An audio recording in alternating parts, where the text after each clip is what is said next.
Khawti khawatati msrkha alaikum, bonsoir alaikum, mazoul fellaoun, soyez toutes et tous les bienvenus. Les soirées d'Algérie partent, les émissions d'Algérie partent, des décryptages, des explications, des analyses, de la pédagogie. Parce que l'actualité algérienne, elle est totalement folle, inédite, affolante, extravagante. C'est très difficile de dépasser les émotions et de faire preuve de rationalisme ou d'un peu de bon sens pour comprendre le vrai du faux. Marahadi, je voudrais m'attarder avec vous, parce que qu'il y a bzaf les sujets, il y a trop d'événements. La Galeb, on pourrait pas, j'aurais aimé avoir une télévision et avoir un plateau avec vous, H24 en train de tout commenter l'actualité algérienne avec vous et de vous révéler tout le travail qu'on est en train de faire, qui est un travail très difficile, notamment parce qu'on est à l'étranger. La Galeb, un étranger, ça nous permet de rester libre et de ne pas se retrouver en prison, comme la majorité de nos concitoyens qui sont en Algérie, que ce soit activistes, militants ou la journalistes qui veulent rester libres et indépendants. Mais ça nous oblige à redoubler d'énergie et d'efforts pour avoir des bonnes sources, la bonne information. En ce moment, il y a un climat de terreur généralisé. Mais au-delà de cette introduction, je voulais m'attarder avec vous sur ce que les Algériens pensent. يا جماعة أنا ناسين باللي الجزائريين هذو عندهم روح عندهم قلب عندهم عقل c'est des êtres humains qui ont une âme qui ont un cœur qui ont un esprit et personne ne cherche à savoir que pensent les Algériens. Personne ne prend un peu de son temps pour essayer de comprendre comment les Algériens réagissent par rapport à l'actualité de leur pays, ou là par rapport aux événements qui se déroulent de leur pays, et comment ils perçoivent l'avenir ou là le présent. Les Algériens sont considérés comme des spectateurs ou là des supporters dans un stade de football. Et l'Algérie, c'est comme un stade de football. Il y a des équipes qui jouent, il y a un arbitre, il y a des joueurs, il y a un gardien, il y a un entraîneur, il y a des dirigeants de club. Et les supporters, le peuple. C'est un peuple de supporters. Le peuple algérien, c'est des supporters. Leur présence, elle est pratiquement même pas obligatoire, juste pour le décor, pour l'ambiance et pour le fun. Et la plupart du temps, l'Algérie, c'est comme un match à huis clos. Le régime algérien décide, les acteurs du régime, qui sont comme les joueurs d'une équipe, décident eux-mêmes de la partie, quand est-ce qu'elle doit être jouée, quels sont les résultats, comment arbitrer la partie exactement, ou les supporters, leur présence n'est même pas obligatoire. Les Algériens, les Algériens et les Algériens, عندهم إحساس. نعطولهم شوية قيمة et on essaie de savoir comment ils pensent et comment ils perçoivent la situation actuelle de leur pays. Le 30 septembre dernier, justement, خرج واحد l'analyse très intéressante dont personne n'a parlé malheureusement en Algérie, mis à part en Algérie part. C'est une analyse qui a été publiée par une ONG très célèbre, International Crisis Group. International Crisis Group, c'est une ONG qui est basée à Bruxelles. C'est une ONG internationalement très connue. Elle est spécialisée dans la résolution des conflits meurtriers grâce à un travail de recherche de terrain. Elle fait des analyses, elle fait des recommandations indépendantes. L'ONG, elle est très connue. Elle publie chaque année pratiquement plus de 90 rapports sur diverses thématiques politiques et économiques. Elle fait 2500 recommandations par an. Elle fait 5000 réunions avec des dirigeants politiques et des personnalités importantes dans le cadre de son travail de plaidoyer. Elle publie 2000 tribunes ou 2000 analyses dans les colonnes des plus grands titres de la presse internationale. Elle est citée plus de 5000 fois par an par la presse internationale. C'est une ONG parmi les plus influentes au monde. Vraiment, elle est située à Bruxelles, où beaucoup, même, par exemple, Ramtan Lamamra, l'un des dirigeants actuels, le ministre, le chef de la diplomatie algérienne actuelle, il a collaboré à plusieurs reprises avec Crisis Group, qui l'ont consulté, ils l'ont associé à leurs travaux. La BSBA, c'est une source parmi les sources les plus fiables au monde. Au niveau de l'expertise, de l'analyse des tensions, des conflits et des dossiers les plus complexes du monde qui peuvent susciter plus tard des conflits ou là des affrontements ou là qui menacent la sécurité d'une région ou d'un pays.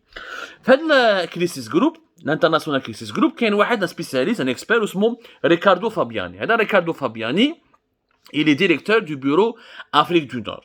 Il est responsable du bureau Afrique du Nord. Un projet, il est présenté comme directeur du projet Afrique du Nord. Il y a un service Afrique du Nord au sein de l'International Crisis Group. Il a publié une analyse extrêmement détaillée et chiffrée où il s'est appuyé sur une enquête d'opinion qui a été réalisée par le baromètre arabe. Le baromètre arabe, nous avons été encore une fois parmi les rares médias algériens qui utilisent le baromètre arabe. qui est un organisme indépendant, mais à la fois rattaché à l'université américaine de Princeton, qui est l'une des plus grandes universités du monde, et qui chaque mois, chaque 2 mois pratiquement, ou là chaque 3 mois, selon les thématiques IMA sociale, IMA économique, IMA politique, il fait des enquêtes d'opinion dans 7 pays arabes, le Maroc, l'Algérie, la Tunisie, la Libye, le Liban, la Jordanie et l'Irak, et souvent ici il s'intéresse à la Palestine occupée, et la Palestine المحتلة.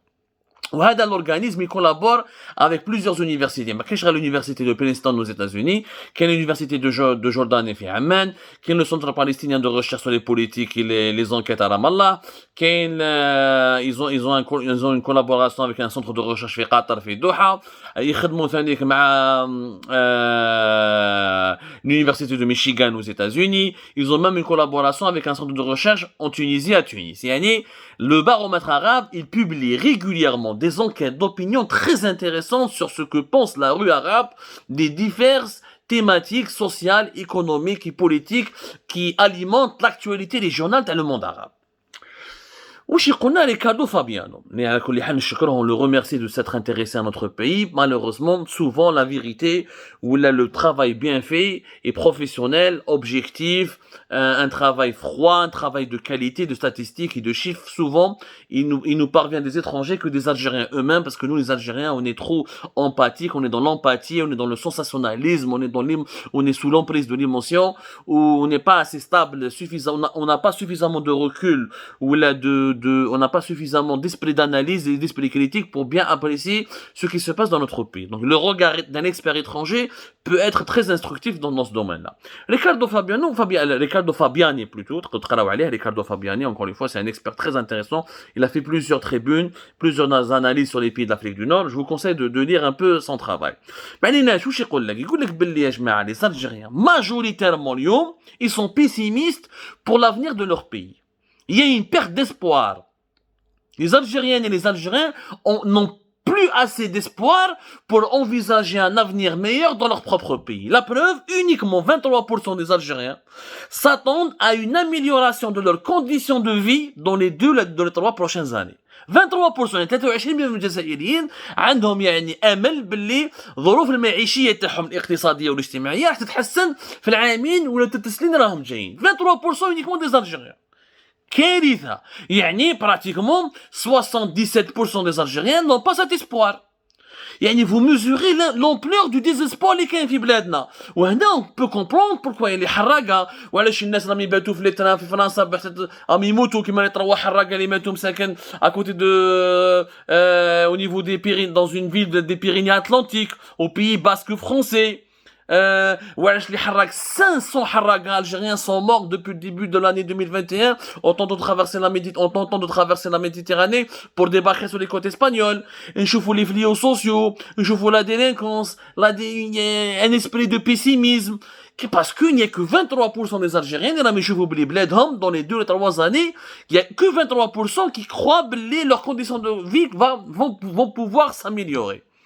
Pire encore, qu'il y a 19% des Algériens qui sont trop pessimistes. Ils disent que la situation va énormément empirer. 19%. Uniquement 23% qui sont optimistes. Donc la majorité sont pessimistes. Et encore presque 20% qui sont très pessimistes.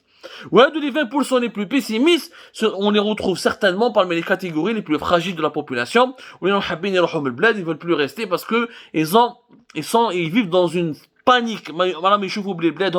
Ils ne se reconnaissent plus dans cette nouvelle Algérie, que cette Algérie ne les rassure plus.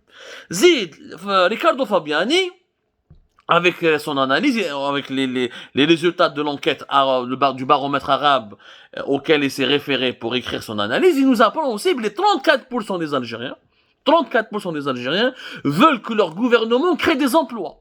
يعني leur première préoccupation, c'est l'emploi, le khadma. 34% des Algériens, et presque 40% des Algériens. Parce qu'il y a un gros problème de chômage.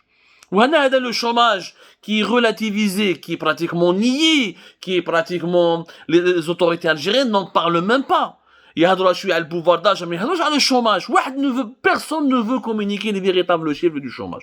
Personne ne s'intéresse aux salariés algériens qui ont perdu leur travail depuis le début de la pandémie de la Covid-19. Personne ne s'intéresse aux milliers d'Algériens qui ne sont plus payés depuis le début de la crise financière. En 2019, avec les événements de la stabilité politique qui s'est aggravé depuis, encore une fois, depuis le début de la pandémie de la Covid-19. 34% des Algériens. 21% des Algériens pensent que leur système éducatif ou que leur école, elle est catastrophique. Catastrophique et qu'il faut absolument réformer l'école dans les plus brefs délais. Au moins 21% des Algériens.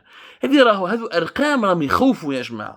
كارثه هذو. وسا سي دي جاب لي ربي لي شيفر هذو correspondent malheureusement à une réalité. Ils correspondent à cette réalité qui est que les Algériens d'aujourd'hui sont dans un état d'esprit de sinistrose, un état d'esprit de pessimisme généralisé. Ils ont peur de l'avenir. Les Algériens ont peur réellement de l'avenir. Et ça se répercute sur leur vie quotidienne.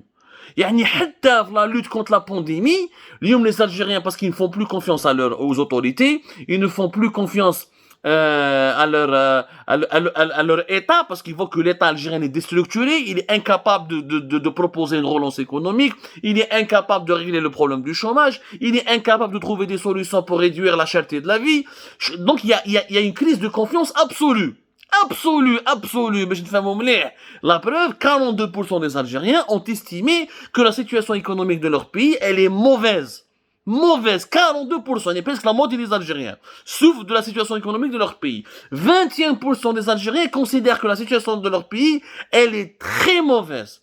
32% des Algériens estiment que la cherté de la vie est le problème numéro 1 et la conséquence la plus grave depuis le début de la pandémie de la Covid-19. 32%.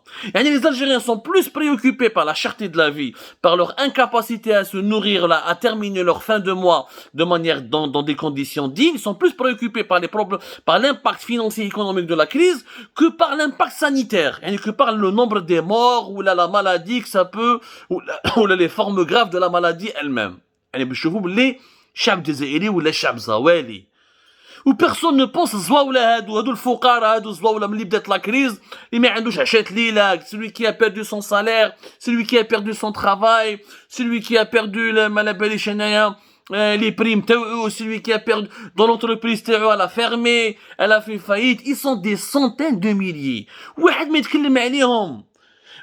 Certaines études parlent de pratiquement plus de 1 million de personnes qui ont perdu leur travail ou là, qui ont perdu leurs revenus ou là, dont les revenus ont baissé significativement depuis le début de la crise du coronavirus Covid-19 en mars 2020. واحد ما يتكلم عليهم. La preuve, زيد الدولة الجزائرية غايبة.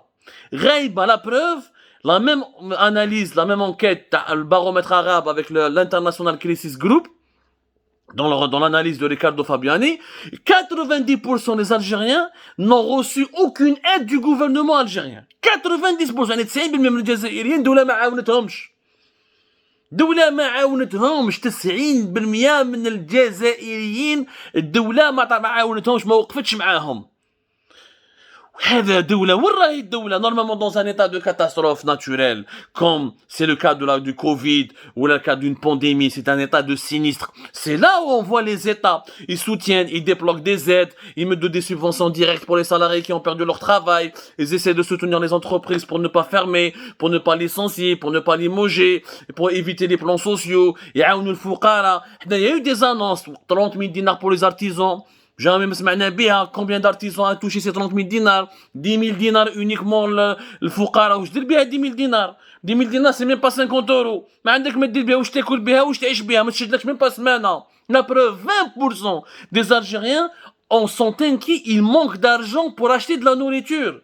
20% des Algériens ont peur de manquer d'argent pour acheter de la nourriture. في هذه صرات في بلاد اللي في 2012 2011 كان فيها 200 milliards de dollars de réserve de change. احنا في 2012 2013 أو 2014 même الوحدة الرابعة 2015 2016 الألجيريين ما كانوش يموتوا بالشر. ما كناش نهضروا على البطاطا كل يوم الطوماطيش كل يوم والسردين اللي نشوفوا فيه كيما على باليش انا كي الكافيار. اليوم عندنا 20% des Algériens qui sont dans l'incapacité de se nourrir parce qu'ils manquent d'argent. سمح لي وين رانا هادو ارقام مخيفه. C'est une enquête internationale fiable parce qu'elle s'est appuyée sur une enquête d'opinion qui est conforme aux normes du sondage, les normes les plus critiques. Et elle nous apprend, elle nous donne un panorama inquiétant sur la situation de notre population. Une situation désastreuse, une détresse terrible. الناس ما يشتلقى باش تاكل، الناس ما يشتلقى كيفاش تخلص الكرا، الناس ما يشتلقى كيفاش تخدم. Comment voulez-vous dans un contexte pareil؟ الناس ما تهبلش وما تحكمش البوطي وتبيع كاع واش عندها. سي نورمال يبيع 50 ولا يبيع طوموبيلته ولا يبيع حوايجه ولا يسرق الذهب تاع يماه ولا يكاسي ولا يروح ياغريسي ولا يروح يبراكي كيش بوسطه ولا يسرق ولا باش يجيب دراهم ويحرق ويهرب. ما عندهمش الناس ما عندهاش باش تعيش. C'est ça la nouvelle Algérie. La nouvelle Algérie, c'est une Algérie des pauvres, des miséreux, des awalis, une Algérie des gens qui ont perdu leur travail, des chômeurs, les chômage de masse, l'Algérie de la cherté de la vie, l'Algérie de la détresse, de la misère sociale. هذه la nouvelle Algérie. Malheureusement, il y a quelques médias qui m'ahnaya Algérie partout, quelques médias quelques médias indépendants. Sinon, les informations بيجونا من الخارج. يعني personne ne s'intéresse aux souffrances quotidiennes des Algériens. الشعب راهو il y a un appauvrissement, il y a une paupérisation des Algériens. Une véritable paupérisation, يعني un véritable appauvrissement de la population algérienne. وهذه راح تدينا المصيبة. الانسان اللي ما عندوش باش يعيش وباش ياكل، والانسان البطاطا نولوا فيها برودوي دو لوكس، البطاطا ولا نشوفوا فيها كي الكافيار. Dans un pays qui n'a guère été si riche, on avait la paix sociale. حبينا ولا ما قبل كنا متخلفين، ما كانش عندنا ديمقراطيه، ما كانش عندنا الحقوق الانسان، ما كانوش نحترم الدوله، ما كانش النظام الجزائري ما كانش يحترمهم 100%. Les droits de l'homme n'étaient pas respectés à 100%, les libertés publiques n'étaient pas respectées à 100%. C'est vrai, la dictature algérienne ne date pas d'aujourd'hui. Mais avant il y avait la paix sociale parce qu'il y avait de l'argent. Donc il n'y a plus d'argent, il n'y a plus de paix sociale. Il y a une détresse sociale. On va dire la détresse sociale est en train de déstabiliser le pays. Je dis que personne ne pense aux Algériens d'en bas. Personne ne pense. Aujourd'hui, dans cette nouvelle Algérie, il y a 20% des Algériens qui ont peur de ne pas pouvoir manger parce qu'ils manquent d'argent. Il y a 90% des Algériens qui n'ont pas reçu aucune aide de l'État. Parce que l'État ne veut pas aider sa population. Il est plus préoccupé par acheter des armes, par donner des pensions aux moudjahidines, par acheter des nouveaux équipements pour la police, par le renforcement de la cybersurveillance, de la cybersécurité, de la cyberrépression. Il investit plus dans la répression des libertés que dans la sécurité alimentaire ou dans la sécurité économique de sa population. كارثة. هذو أرقام وحقائق اللي ما نقدروش حتى واحد فيهم الشياطين يكذبهم لنا. اليوم regardez le nombre des mendiants dans les rues, le nombre des familles qui n'arrivent pas à manger à leur faim, le nombre des foyers endettés, le nombre des magasins et des commerçants qui n'arrivent plus à ouvrir leurs portes parce qu'ils ont donné tellement de crédits que personne ne les rembourse. La consommation intérieure en Algérie s'est effondrée, le pouvoir d'achat s'est effondré, ou l'appauvrissement du pays, c'est lui qui sera la plus grande crise qui menacera l'existence de l'Algérie en tant que nation elle-même. Parce que la pauvreté engendre engendre l'ignorance, engendre les fléaux, engendre la délinquance, engendre la sécurité. Même ça peut mener vers la violence, et la violence peut mener vers des crises systémiques et structurelles. وما نطولوش في بلادنا نعيشوا حاصلين نعاودوا نولوا للتسعينات. شوفوا اليوم l'Algérie de 2021 ressemble étrangement à l'Algérie de la fin des années 80, à octobre 88, à 89, à début 90, une Algérie pauvre, une Algérie de misère sociale, de détresse, de chômage de masse. C'est inquiétant, Ajma. C'est très inquiétant. C'est très très inquiétant, c'est pour ça qu'il faut trouver des solutions concrètes.